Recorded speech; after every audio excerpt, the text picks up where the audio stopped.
ಮೊದಲನೇ ಬಾರಿಗೆ ಈ ಕಾರ್ಯಕ್ರಮನ ಆಯೋಜನೆ ಮಾಡಿ ಅಚ್ಚುಕಟ್ಟಾಗಿ ಯಶಸ್ವಿಯಾಗಿ ಮಾಡಿಕೊಟ್ಟಂತ ಇವರಿಗೆ ಧನ್ಯವಾದ ಸಲ್ಲಿಸಬೇಕು ಫಸ್ಟ್.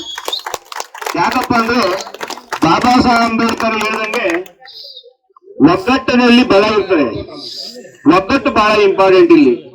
ಒಗ್ಗಟ್ಟಾದ್ಮೇಲೆ ಶಿಸ್ತಾದ್ಮೇಲೆ ಪಾಲನೆ ಮಾಡ್ತೀವಲ್ಲ, ಅದು ನಮ್ಮ ಯುವಕರಲ್ಲಿ ಕಾಣ್ತಾ ಇದೆ.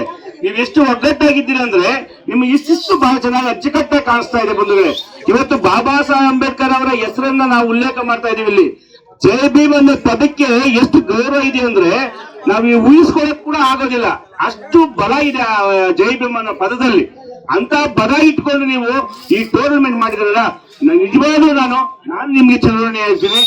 ಬಾಬಾ ಸಾಹೇಬ್ ಅಂಬೇಡ್ಕರ್ ಕನಸನ್ನ ಇವತ್ತು ಈ ಹುಡುಗರು ನೀವೆಲ್ಲ ಕೂಡ ಶಿಸ್ತುಬದ್ಧವಾಗಿ ನಡೆಸ್ಕೊಂಡು, ಜಾತಿ ಭೇದ ಧರ್ಮ ಏನಿಲ್ಲ ಗುರು ಇಲ್ಲಿ. ಬಾಬಾ ಸಾಹೇಬ್ ಅಂಬೇಡ್ಕರ್ ಅವರು ಬದುಕಿರೋವರೆಗೂ ಈ ಒಗ್ಗಟ್ಟು ಹಿಂಗೆ ಕಾಪಾಡ್ಕೊಂಡು ಹೋಗ್ಬೇಕು. ಯಾವುದೇ ಜಾತಿ ಭೇದ ಬರೋದೇ ಇಲ್ಲ. ಯಾಕಂದ್ರೆ ಬಾಬಾ ಸಾಹೇಬ್ ಅಂಬೇಡ್ಕರ್ ಅವರ ರಚನೆ ಮಾಡಿರುವಂತಹ ಸಂವಿಧಾನ ಅಷ್ಟು ಸುಭದ್ರವಾಗಿದೆ. ಆದ್ರಿಂದ ನಾವು ಯುವಕರು ಬಹಳ ಚೆನ್ನಾಗಿ, ನಿನ್ನೆ ನಮ್ಮ ರಮಾಬಾಯಿ ಅವರ ಜನ್ಮದಿನ ಎಲ್ರಿಗೂ ಗೊತ್ತಿದೆಯಲ್ಲ. ಬಾಬಾ ಸಾಹೇಬ್ ಅಂಬೇಡ್ಕರ್ ಅವರ ಧರ್ಮಪತ್ನಿ ಅವರ ಜನ್ಮದಿನ ನಿನ್ನೆ. ಆ ಜನ್ಮದಿನ ನಾವೆಲ್ಲ ಕೂಡ ಒಂದು ಸರಿ ಮೆಲ್ಕಾಕೊಳ್ಬೇಕಾಗ್ತದೆ. ರಮಾಬಾಯಿ ಅವರು ಬಹಳ ಕಷ್ಟಪಟ್ಟು ಬಾಬಾ ಸಾಹೇಬ್ ಅಂಬೇಡ್ಕರ್ ಅವ್ರಿಗೆ ಪುಷ್ ಮಾಡ್ತಾ ಇದ್ರು. ಓದ್ಬೇಕಾಗ್ಲಿ, ಸೇವೆ ಮಾಡ್ಬೇಕಾಗ್ಲಿ, ಅಷ್ಟೇ ಅಚ್ಚುಕಟ್ಟಾಗಿ ಅವ್ರಿಗೆ ದಾರಿಯಾದಂತ ಮಹಾ ತಾಯಿ ಅವರು ರಮಾಬಾಯಿ ಅವರು. ಇವತ್ತು ಆ ರಮಾಬಾಯಿ ಅವರ ಜನ್ಮದಿನ ಇವತ್ತು ಆಯೋಜನೆ ಮಾಡಿ ಜೈ ಭೀಮ್ ಕ್ರಿಕೆಟ್ ಟೂರ್ನಮೆಂಟ್ ಆಯೋಜನೆ ಮಾಡಿದ್ರಿ. ಬಹಳ ಖುಷಿ ಆಯ್ತು ನನಗೆ. ಮುರಳಿ ಅವರು ಬಂದು ನನಗೆ ಭೇಟಿ ಆದಾಗ ಬಹಳ ಖುಷಿ ಆಯ್ತು. ನನ್ನ ಆಫೀಸಲ್ಲಿ ಜೈ ಭೀಮ್ ಕಪ್ ಅಂತ ಇಟ್ಟಿರೋಣ ಹೆಸರು ಅಂತ ಹೇಳಿದ್ರು. ನನ್ಗೆ ಎಷ್ಟು ಸಂತೋಷ ಆಯ್ತು ಅಂದ್ರೆ ಅಷ್ಟು ಸಂತೋಷ ಆಗ್ತದೆ. ಆ ರಮಾಬಾಯಿ ಅವರು ನೀವೆಲ್ಲ ಓದಬೇಕು, ಪುಸ್ತಕಗಳು ಓದಿ ತಿಳ್ಕೋಬೇಕು. ರಮಾಬಾಯಿ ಅವರು ಪಾಪ ಉಟ್ಕೊಳ್ಳೋಕೆ ಸೀರೆ ಇರ್ಲಿಲ್ಲ ಬಂಧುಗಳೇ. ಇದೆಲ್ಲ ಕೂಡ ಯೋಚನೆ ಮಾಡ್ಬೇಕು ನಾವೆಲ್ಲ ಕೂಡ. ಬಾಬಾ ಸಾಹೇಬ್ ಅಂಬೇಡ್ಕರ್ ಅವರು ಅಷ್ಟು ಸೂಟು ಬೂಟ್ ಹಾಕೊಂಡು ಅಷ್ಟು ಫಾರಿನ್ ನಲ್ಲಿ ವಿದ್ಯೆ ಪಡ್ಕೊಂಡಿದ್ರು ಸಹ ಅದಕ್ಕೆ ಉತ್ತೇಜನ ಕೊಟ್ಟಂತ ವ್ಯಕ್ತಿ ಯಾರನ್ನಿದ್ರೆ ಅದು ರಮಾಬಾಯಿ ಅವರು.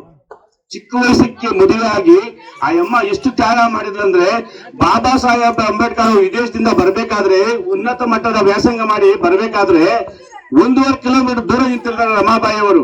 ನನ್ ಗಂಡ ಬರ್ತಾನೆ ಇವತ್ತು ಅಂತ. ಆದ್ರೆ ನೀವು ಹತ್ರ ಬರ್ಬೋದಲ್ಲ, ಯಾಕಂದ್ರೆ ನನ್ನ ಬಟ್ಟೆ ಹರಿದಿರ್ತಾರೆ. ಬಟ್ಟೆ ಆ ಹರಿದಿರೋ ಬಟ್ಟೆ ನನ್ನ ಗಂಡ ನೋಡ್ಬಿಟ್ರೆ ಅವ್ರಿಗೆ ಬೇಜಾರಾಗ್ತಾರೆ. ಅದನ್ನ ನಾನು ದೂರ ಇಟ್ಕೊಂಡು ನೋಡ್ತೀನಿ ಅಂತ ಹೇಳ್ತಾರೆ. ಅಷ್ಟಂತ ತ್ಯಾಗ ಮಾಡಿ ಬಾಬಾ ಸಾಹೇಬ್ ಅಂಬೇಡ್ಕರ್ ವಿಷ ನುಂಗಿ ನಮ್ಗೆ ಅಮೃತ ಕೊಟ್ಟಿದ್ದಾರೆ ಬಂಧುಗಳೇ. ಇವತ್ತು ಆ ಅಮೃತ ಕೊಟ್ಟಿರೋ ದಿನಗಳನ್ನ ನಾವು ಎಷ್ಟು ಚೆನ್ನಾಗಿ ನಾವು ಆಯೋಜನೆ ಮಾಡ್ಕೊಂಡು ನಾವು ಎಂಜಾಯ್ ಮಾಡ್ತಾ ಇದ್ದೀವಿ ಅಂದ್ರೆ, ಇವತ್ತು ಗುಲಾಮಗಿರಿಯಿಂದ ನಮ್ಮ ಹುಡುಗರು ಬಲಿ ಆಗ್ಬಾರ್ದು. ಬಾಬಾ ಸಾಹೇಬ್ ಅಂಬೇಡ್ಕರ್ ಅವರ ಶಿಸ್ತನ್ನ ನಾವು ಕಾಪಾಡ್ಕೋಬೇಕು. ಬಾಬಾ ಸಾಹೇಬ್ ಅಂಬೇಡ್ಕರ್ ಅವರ ದಿಕ್ಕು ಏನಿತ್ತು, ಅವ್ರ ಬದ್ಧತೆ ಏನಿತ್ತು, ಕಾನೂನು ಅರಿವು ಏನಿತ್ತು, ನೀವೆಲ್ಲ ಕೂಡ ತಿಳ್ಕೋಬೇಕು. ಇವತ್ತು ನಾವು ಜೈ ಭೀಮ್ ಅಂದಾಗ ಬರಂತ ಸ್ವೀಟ್ ಇದೆಯಲ್ಲ, ಅದು ಎಲ್ಲರೂ ಕೂಡ ಬಹಳ ರೋಮಾಂಚನ ಆಗಿರ್ತದೆ. ಇವತ್ತು ಈ ಸಭೆಯಲ್ಲಿ ನಮ್ಮ ಗ್ರಾಮ ಪಂಚಾಯತಿ ಮಾಜಿ ಅಧ್ಯಕ್ಷರು ಲಕ್ಷ್ಮೀನಾರಾಯಣ ಅವರು ತುಂಬಾ ಚೆನ್ನಾಗಿ ಹೇಳಿದ್ರು. ಜೈ ಭೀಮ್ ಅನ್ನೋ ಪದಕ್ಕೆ ನಾವು ಎಷ್ಟು ಸರಿ ಕೂಗಿದ್ರು ಕೂಡ ನಮ್ಗೆ ಗೌರವ ಹೋಗೋದಲ್ಲ ಗುರು. ಅಷ್ಟು ಚೆನ್ನಾಗಿ ಅಚ್ಚುಕಟ್ಟಾಗಿ ಆ ಜ್ಞಾನಕ್ಕೆ ಪ್ರತಿಫಲನೆ ಜೈ ಭೀಮ್ ಹೆಸರು. ಆದ್ರಿಂದ ಈ ಜೈ ಭೀಮ್ ಅನ್ನೋ ಪದ ಕೊಟ್ಟು ಇವತ್ತು ಟೂರ್ನಮೆಂಟ್ ಮಾಡಿದ್ವಿ. ಈ ಟೂರ್ನಮೆಂಟ್ ಉದ್ದೇಶ ಏನಪ್ಪಾ ಅಂದ್ರೆ, ಬಾಬಾ ಸಾಹೇಬ್ ಅಂಬೇಡ್ಕರ್ ವಕೀಲರು ಕೂಡ ಬಂದಿದ್ದಾರೆ ಇವತ್ತು. ಪಾಪ ಈ ಸಭೆಯಲ್ಲಿ ಅದು ಟೀಮ್ ಮೆಂಬರ್ ಆಗಿ ಸದಸ್ಯರಾಗಿ ಕೂಡ ಆಡಿ ನಾನು ನಿಮ್ಮ ಬೆಂಬಲ ನಿಂತಿರ್ತೇನೆ ಅಂತ ಕೂಡ ಹೇಳ್ತಾರೆ ವಕೀಲರು. ಅವ್ರು ಕೂಡ ಧನ್ಯವಾದಗಳು. ಈ ಪತ್ರಕರ್ತರ ಸಂಘದ ಕಾರ್ಯದರ್ಶಿಗಳು ಅಂತ ಅವ್ರು ಕೂಡ ಬಂದಿದ್ದಾರೆ. ನಿಮ್ ಬೆಂಬಲ ನಿಂತಿದೆ ಅಂತ ಹೇಳಿದ್ರೆ ನಮ್ಮ ವೆಂಕಟೇಶನ್ ಅವರು ಪಾಪ ತಾವರೆಕೆರೆ ಇವರೆಲ್ಲರೂ ಕೂಡ ನಿಮ್ಮ ಪರವಾಗಿ ಬಂದಿದ್ದಾರೆ. ಜೈ ಭೀಮ್ ಕಪ್ಪನ್ನ ಆಶೀರ್ವಾದ ಮಾಡಕ್ ಬಂದಿದ್ದಾರೆ ಅಂದ್ರೆ ಬಾಬಾ ಸಾಹೇಬ್ ಅಂಬೇಡ್ಕರ್ ಅವರು ನಮ್ಮ ಮೇಲೆ ಇಟ್ಟ ಗೌರವ, ಬಾಬಾ ಸಾಹೇಬ್ ಅಂಬೇಡ್ಕರ್ ಇಟ್ಕೊಂಡು ಗೌರವನ್ನ ಯಾವತ್ತು ಕೂಡ ಮುರಿಚಿಕ್ಕಾಗಿ ಬಿಡಬಾರ್ದು.